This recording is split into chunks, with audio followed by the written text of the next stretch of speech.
Joseba Sarrionaindia Jurretan jaio zen 1958 urtean.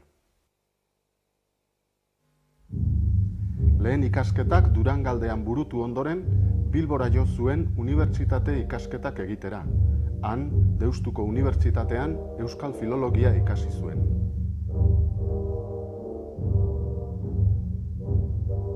Ordutik aurrera, hainbat urtez euskara eta euskal fonetika irakatsi ditu, bai Bergarako UNED-en, baita Udako Euskal Unibertsitatean ere.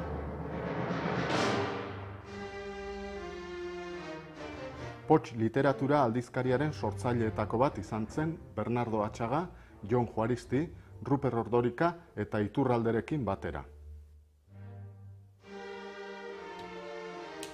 Bere lehen idazlanek literaturari eta zineari buruzkoek batez ere, Pots aldizkarian ez ezik, Zeruko Argian, Anaitasunan, Jakinen, Eginen eta O Euskadin ikusi zuten argia. 1980an, arrazoi politikoak zirela medio eta talde armatuko kide zelako salaketapean preso hartu zuten eta Karabantxelen espetxeratu.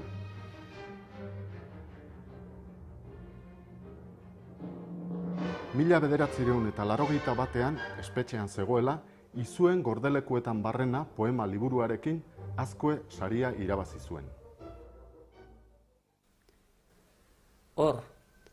Horma lohi horretan, duk eskegia lehioa. Begira ezak argia, begira ezak.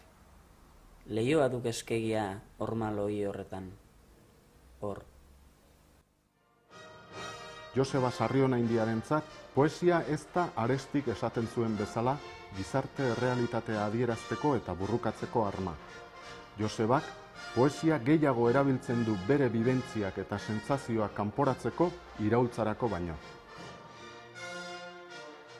Dena dela, protesta eta salaketa kutsuko poesiak ere baditu. Hala eta guztiz ere, poema hauetan errealismo funtzionala alde batera utzita, simbologia adierazgarriz baliatzen da. Hiriko etxe handi batean andamioa, andamio gainean kristal garbitzailea. Leihoaren barrukaldean andere bat negarrez. Badirudi kristal garbitzaileak, painua kristalean pasatzean, leunki lehortzen dituela anderearen malkoak. Berarentzat poesia jolasa dela dirudi. Batzuetan plastizitateaz baliatzen da, beste batzuetan kopla zaharren tankerako poemak burutzen ditu, baina eten egiten du kopla horien egitura ere.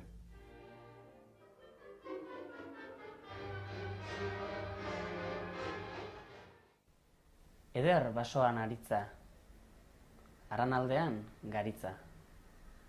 Fruitu antzera ontzen da hemen, gizasemeen bizitza. 5 urte eman zituen Joseba Sarrionaindiak Espainiako eta Euskal Herriko hainbat kartzelatan. Harik eta 1985 urtean Martuteneko kartzelatik ihes egin zuen arte.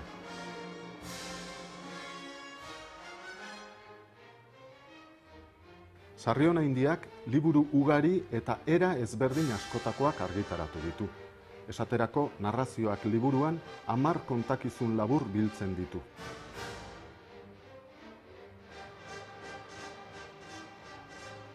Ni naiz hemengoa eta marginalia saio laburren bildumak dira. Marinel Zaharrak eta Gartzelako poemak olerki liburuak. Horiez gain, poesia antologia itzuliak ere argitaratu ditu, bere gustuko olerki eta olerkariak itzulita. Horra hor, izkiriaturik aurkitu ditudan ene poemak liburua. Itzulpengintzan ere aritu da. T.S. Elioten The Wasteland lur eremua eta Fernando Pessoaren O Mariñeiro, Marinela, Sarrionaindiak itzuliak dira. Gaurko egunez, Sarrionaindiak ezkutuan jarraitzen du, baina ez du bere idaz jarioa eten.